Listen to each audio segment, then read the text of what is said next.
A'udzu billahi minasyaitonir rajim. Bismillahirrahmanirrahim. Alhamdulillah. Wassalatu wassalamu ala Rasulillah wa ala alihi wa ashabi amma ba'd. Waalaikumsalam warahmatullahi wabarakatuh. Ya Haji, Masya Allah. Una sa lahat mga kapatid, subhanallah, itinakda ito ng Allah na magtipon-tipon tayo ngayon.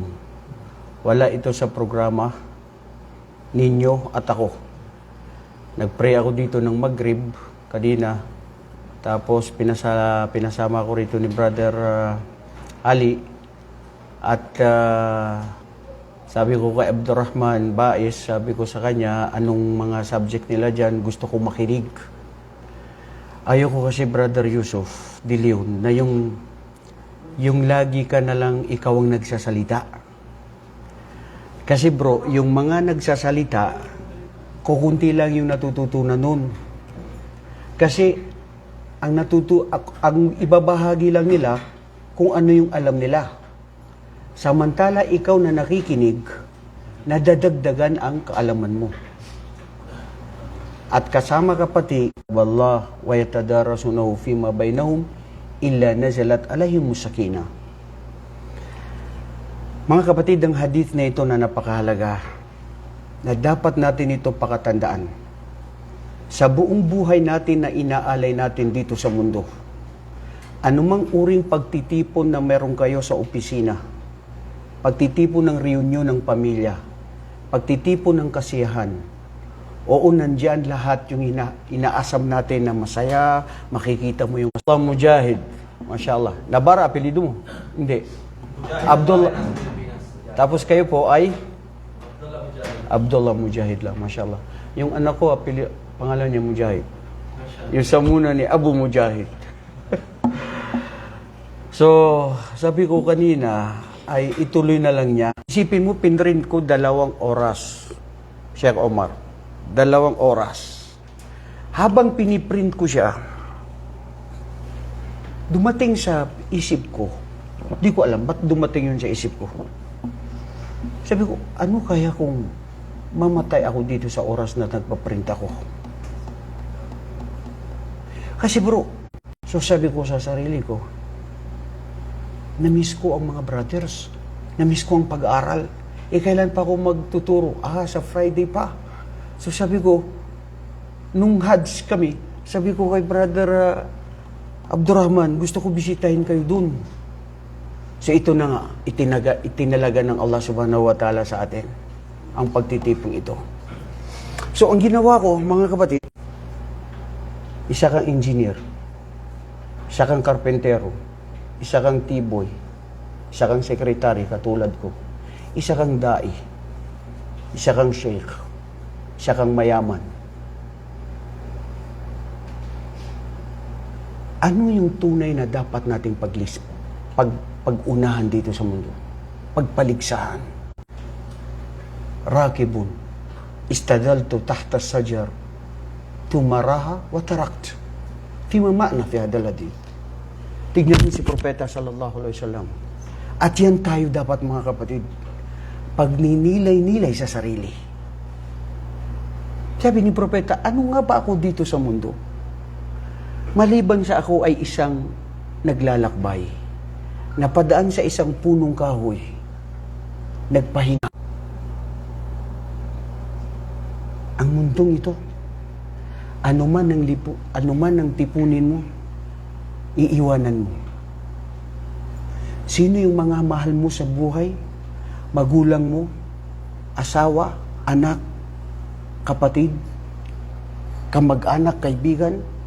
Sumpa ako sa Allah, kung sino yung tunay na nagmamahal sa'yo, sa oras na yun, magluluksa ng ilang araw lang. Patagalin mo 1 buwan. 2 buwan. Pagkatapos nun, mawawala ka na sa mga alaala. Hindi na katulad nung una na pagkapatay mo, na sobrang pagluluksa na pag-iyak, sama ng loob. Lumilipas din. Dahil panandalian ng lahat. Mga kapatid, ang oras natin dito sa mundong ito, wallahi napakaikli. Kaya magpasalamat tayo sa Allah na nagkakaroon tayo ng oras ng pag-aaral sa katulad ng mga ganito. Dahil ito ang tunay na pinakamalugod sa Allah subhanahu wa ta'ala.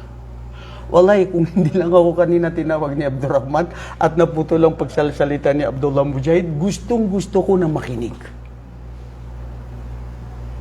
Dahil ang pagkain ng kaalaman, pagkain ng puso, pagkain ng pananampalataya sa Allah para ito ay laging mayroon kang koneksyon na nag-uugnay sa iyong Panginoon, ay ang pakikinig sa mga aralin sa Islam. Pakikinig sa mga talata at salita ng Allah. Sabi ni Uthman ibn Affan, "Law tahurat qulubukum masami'at min kalami rabbikum." Katotohanan kung ang inyong mga puso ay magiging dalisay, magiging puro at totoo, kailanman ito ay hindi magsasawa sa pakikinig ng salita ng Allah. Isang Sheikhul Islam, Ibn Taymiyyah, sabi niya, wallahi kung ako'y mamamatay, pag ako ay namatay, kung ano ang pinagsisihan ko na nandito ako dito sa mundo, ay nalipas ang mga segundo at minuto na oras na hindi ako nakapagbasa ng Quran. Gusto kong magbasa ng Quran. Gusto ko makinig sa mga aralin sa Islam. Kaya tayo na nandirito mga kapatid sa mundong ito, wag natin pakalimutan na oo, iba-iba ang mga propesyon natin. Iba-iba ang mga biyaya na ipinagkaloob sa atin ng Allah. Paano ito magagamit sa tama sa ikalulugod ng Allah? Di ba? Paano kaya?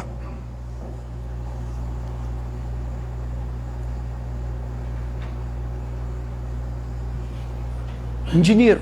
Ang engineer, magaling magplano yan. Maging mabait sa kapwa at maging matulungin.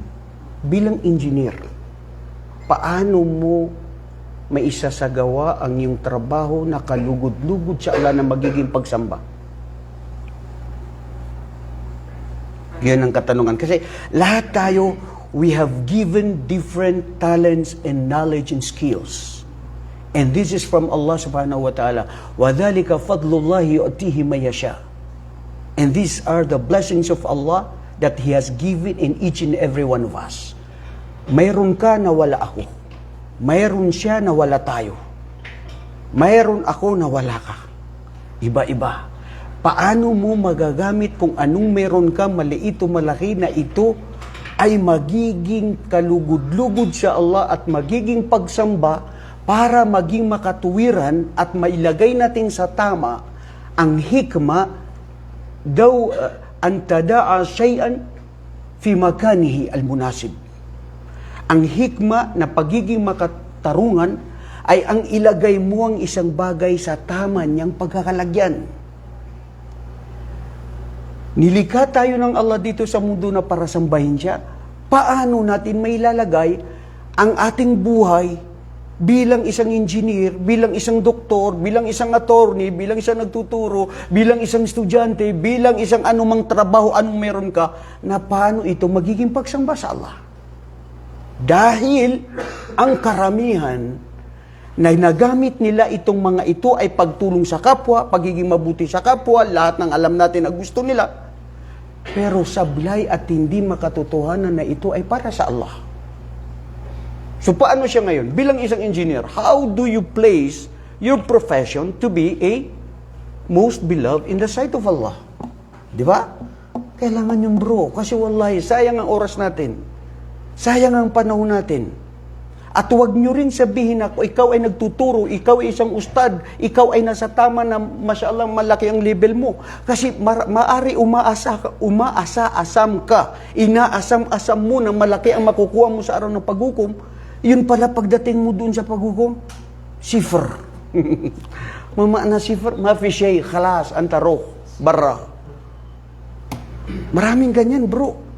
Maraming mga estudyante umaasam-asam na makapasa ng mapapasa sa top 10. pinaka-minus makakapasa siya sa board exam. Lumabas ang board exam, yung hindi niya inaasahan na bubo na kasama niya na nag-review. Siya gyapon ang nakapasa. Pero siya, naun siya, ang butsa yung kinabuhi. Nawala. Oh, paano ngayon? It must be a good example for each and everyone. For example, yung pagsasala natin, ilagay natin sa oras at saka sa timing. I'm asking you your profession. Any other answer? Ustad Yusuf De Leon. Gaya sa nabanggit ng pagpapalay sa at tungkol na di hak and hak. Sabi kung ibinigay mo yung karapatan ng bawat isa, mga katrabaho mo, na ito ay para sa mga sunod sa propeta, nagiging ito ay pagsamba. Fa'ti kula di hakin haka. Ibigay ang karapatan ng bawat isa. Correct. May ugnayan yun, di ba? Karapatan sa'yo. Example, sa oras ng trabaho, tapos alam natin na prayer time na, bakit pagpapatuloy mo po yung trabaho? So, Bakit may bigyan mo sila ng karapatan para magsala. Aanin mo yung progress na trabaho kung yung pag-prayer, pagsamba na nakalimutan na. Ang sagot mo, sagot niya, magpinsan, mag-igagaw. Bibigyan natin ng grado na 80%. Gusto ko maging 95 to 100%. How can it be that your profession that Allah has given you will be diverse to the one at Allah has created you na magiging tama? Paano? Si Brother Khalid, anong profession mo? Electrician ka, di ba?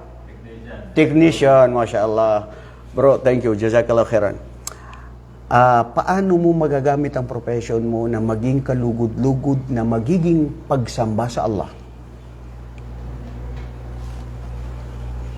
Bilang isang manggagawa at espesyalista sa profesyon, bahagi mo yung nalalaman mo at gamitin sa tamang paraan sa paniningil ng mga kliyente at pagtuturo ng naayon sa napag-aralan. Yun na isa sa mga pwede mong maibahagi. Pagbabahagi. Sa mga kagaya mong mga OFW na kagaya natin dito. Sige. 85. Kuripot ka mag-atag ng grado ustad. Pero itong nakikita ko kasi, this is how, ang inyong mga ustad, sila yung, alam nila kung anong grado ninyo. Ali. Oh, chef yan, mashallah. Ikaw ay bilang isang chef. Paano ang iyong profesyon ay magiging pagsamba at kalugod-lugod sa Allah? Mag-start po sa niya. Na ang niya ko po is, gagawin ko yung pagtatrabaho na yun para kay Allah. Allahu Akbar. Tapos, hindi Allahu lang Akbar. hindi lang ako nakatingin dun sa sasweldohin ko. Allahu At Akbar. the same time, kung may sasweldohin man ako, para magampanan ko yung obligasyon ko, the same time sa family ko. So, kailangan, Kailangan magtrabaho tayo para sa Allah. Ya Rab, Ya Rab. Takbir! Mga kapatid sa Islam, lahat tayo may mga kanya-kanyang kakayahan. Profesyon, ika nga. Paano ito magiging pagsamasala? Kasi hindi naman pwede na likahin tayo ng Allah na lahat tayo engineer. Saan yung doktor? Saan yung karpentero? Saan yung tiboy? Diba? So lahat iba-iba yan. Ngayon, ang sabi ng Allah sa Quran, وَمَا خَلَقْتُ الْجِنَّ وَالْإِنسَ إِلَّا لِيَعْبُدُونَ. Hindi ko nilikha ang mga engkanto at ang mga tao maliban sa ako'y kanilang pagsambahin. So ngayon, alam natin ang pagsamba, di ba? And I repeat it again. Ang pagsamba is munjami likulli ma yuhibbullahu wa yardahu min qawlin wa amal zahiran wa batina. And this is the vital purpose of our creation. Why Allah created us on earth? Sabi ng mga pantas, ang pagsamba sa Allah na ito ang dahilan kung bakit tayo nilikha ng Allah ay ang lahat ng mga pangalan na mga binubuo na lahat mabuti na gawain. Maging ang gawain na ito ay lantaran, patago, at ito ay gawain ng dila o puso. Lahat ito ay pagsamba sa Allah. Na kinalugdan ng Allah. Paano niya kinalugdan? kailangan sang-ayon doon sa ginawa ni Propeta Muhammad. Kasi hindi sapat kasi na ikhlas ka lang eh. Maraming tao na ikhlas, totoo. Halimbawa, makikita mo ang ibang mga sekta ng mga Muslim, umiiyak, sumasayaw. Lahat ng ginagawa nila, sobra pa sa grabe yung pagsamba na yun. Kung bubuksan mo siguro yung puso nila, totoo, dalisay. Ginagawa nila yun para sa Allah. Ang tanong, anong uri ng pagsamba ang ginagawa nila? Ito ba ay alinsunod sa ginawa ni Propeta? Hindi. Bakit?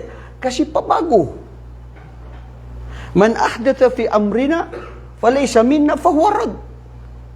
Ang anuman ang sino mang nagpabago sa mga anumang na aming itinuro na bukod pa sa aming idinating, ito ay mardud. Ito ay hindi tatanggapin ng Allah subhanahu wa ta'ala.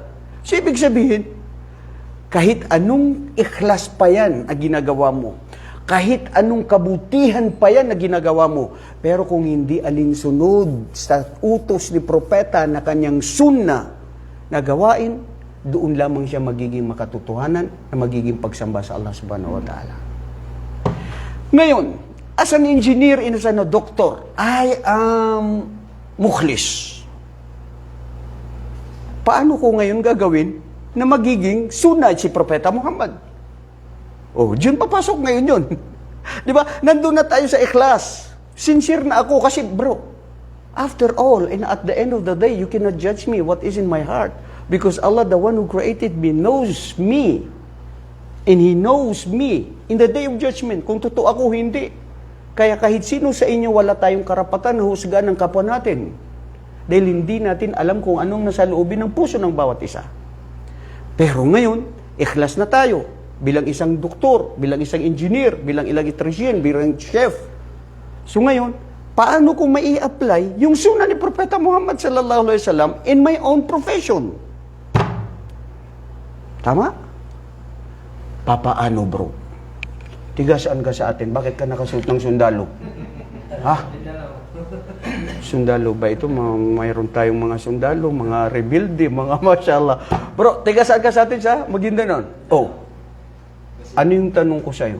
Basilan ka? Oh, mashallah. Basilenyo. Paano? Ano yung tanong ko sa'yo? Yun yung itatanong ko. Meron akong tanong, wala. Meron. Paano mo magagampanan na ikaw ay ikhlas na yung pagiging ikhlas mo, na isa yun sa mga kondisyon ng pagsamba para tanggapin ng Allah, ang profession mo, paano siya, ang kulang na lang yung sunnah. Nandun na yung ikhlas eh. So paano siya magiging sunnah? Hindi naman naging engineer si Propeta. Hindi naman siya naging anong profession na meron ka, di ba? Although, minsan si Propeta sallallahu alaihi wasallam naging businessman. Paano? Gusto ko sumagot ang isang sundalo ng Basilan. Masya Allah, sallu kama ra'aytumuni usalli. Ang ibig sabihin nun, magdasal kayo sa katulad ng pagdasal ko. Ano ang ugnayan ng sinabi mo doon sa hadith ngayon?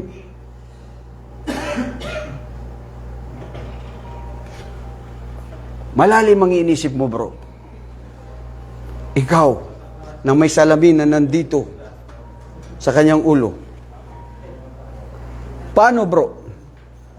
Paano magiging sunnah?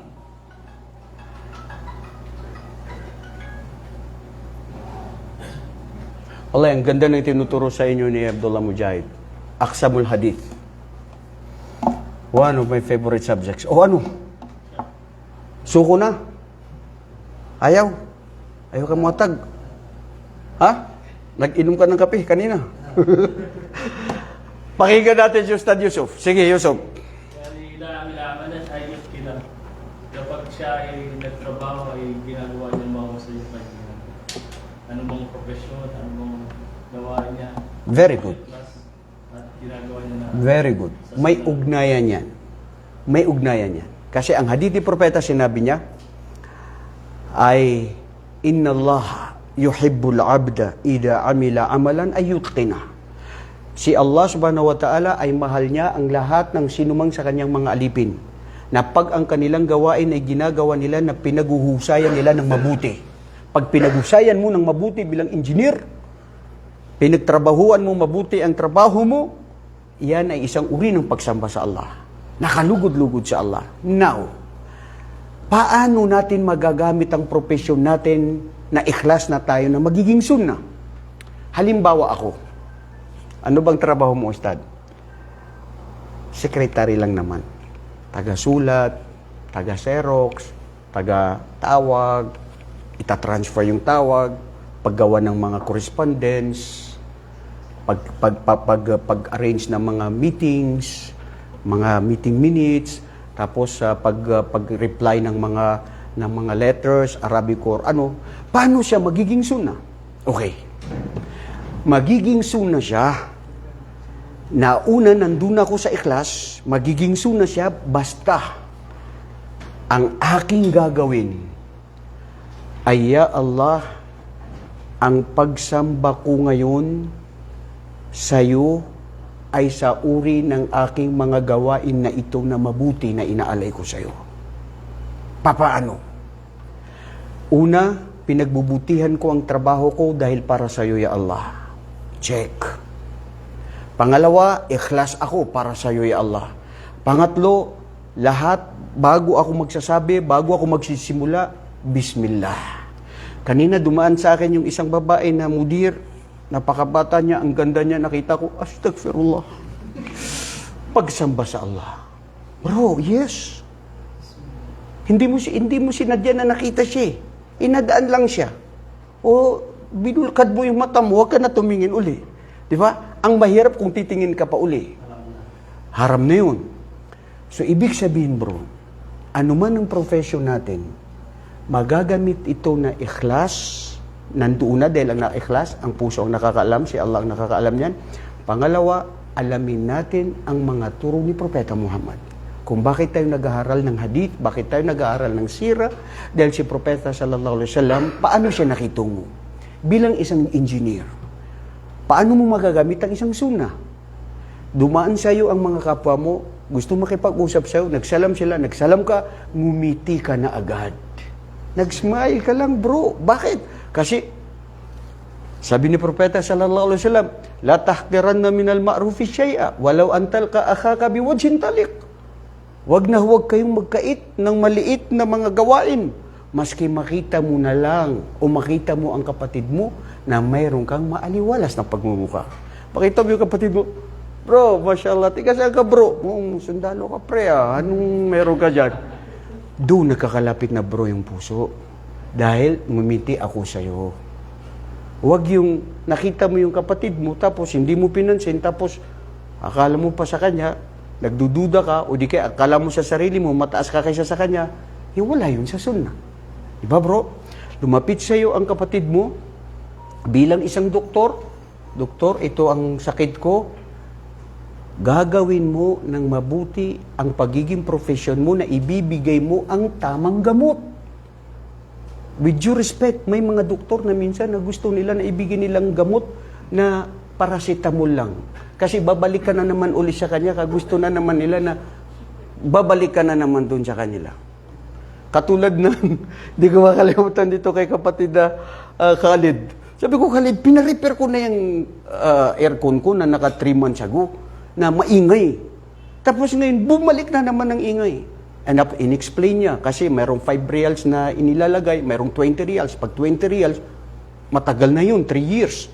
Yan, nilagay ng mga Pakistani, 5 reals lang yung nilagay nila. After 3 months, 2 months, bumabalik na naman yan. Bakit? Gusto nila ibalik mo sa kanila. Yan ang peligro. Yan ang problema. Kasi bro, wala na doon yung ikhlas at wala na doon yung sunnah ni Propeta Muhammad sallallahu alaihi wasallam na kung saan. Si Propeta sallallahu alaihi wasallam sinabi niya, Yasiru wala tu'assiru.